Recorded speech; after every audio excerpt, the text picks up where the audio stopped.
Alright guys, hintayin lang natin yung ating boarding time around 10:50 AM at ang departure time natin ay 11:30 AM at meron tayong travel time na 1 hour and 30 minutes at makakarating tayo ng Panglao International Airport mga around 1 PM. Okay? So, see you later!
Alright guys, so nandito na tayo ngayon sa Panglao International Airport and in fairness guys, sobrang ganda ng airport nila.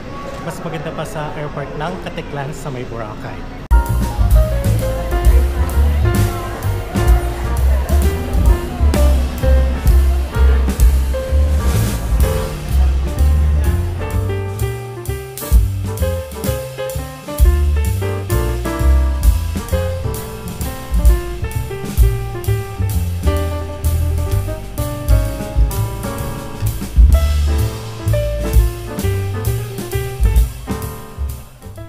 Alright guys, so nandito na tayo ngayon sa Astoria, Bohol at ang standard check-in nila ay 4 PM at ang oras ngayon ay 2 PM. So magla-lunch muna tayo sa kanilang resto and to be honest guys, sobrang ganda nung sun nila dito.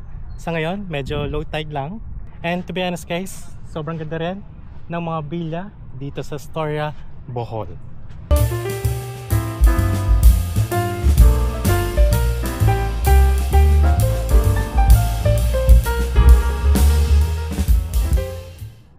Alright guys, so available na yung room natin at ipapakita ko sa inyo kung ano ang itsura. Okay? So tara, samahan nyo ako.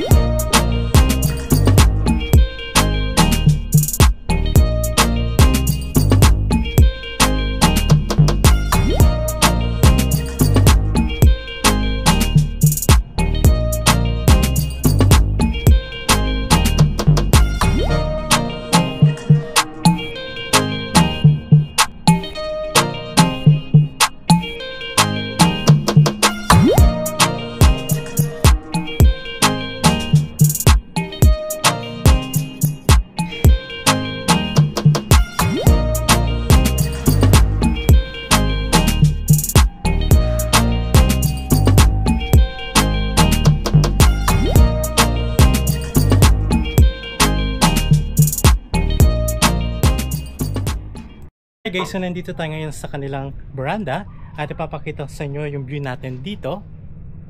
And by the way guys, ito naman yung kanilang infinity pool at naka-open siya from 6 AM to 10 PM. And in fairness guys, sobrang ganda and sobrang tahimik dito.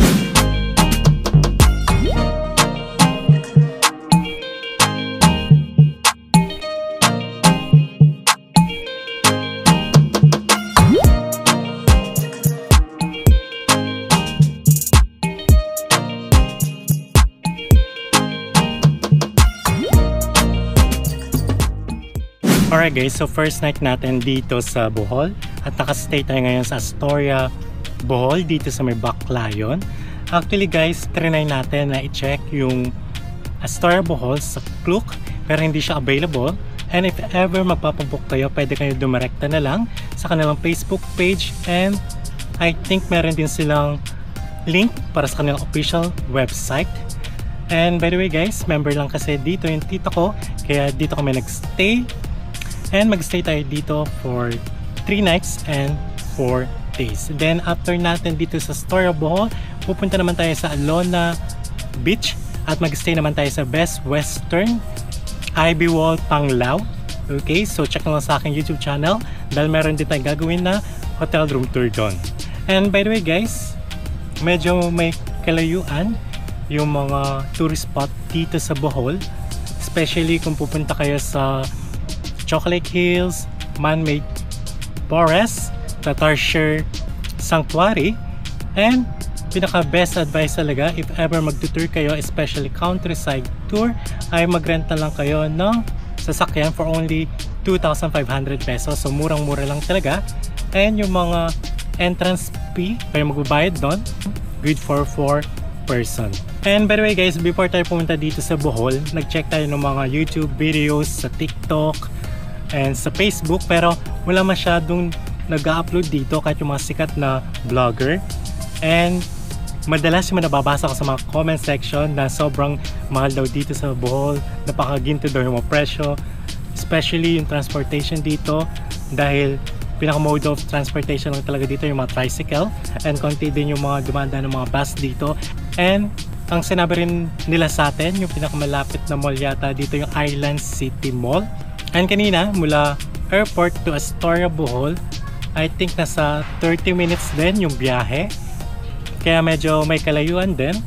Kaya if ever magka-countryside tour kayo, mas maganda kung magrarenta lang kayo ng cars. Alright guys, so pwede rin mag-beach volleyball dito, and pwede rin kayo mag-request ng bola, and I think wala nang bayad yun. Pero meron din sila mga activities dito, katulad ng mga to, for only 300 pesos per hour. Especially kung balak nyo mag-kayak or mag-crystal kayak din dito, and mag-photoshoot. Alright guys, so if ever naghanap na kayo ng hotel room tour sa Boracay, sa Cebu, sa Manila, sa Hong Kong, check lang sa aking YouTube playlist. And I think dito akong tatapusin aking short hotel room tour dito sa Astoria Bohol. Thanks for watching! Bye!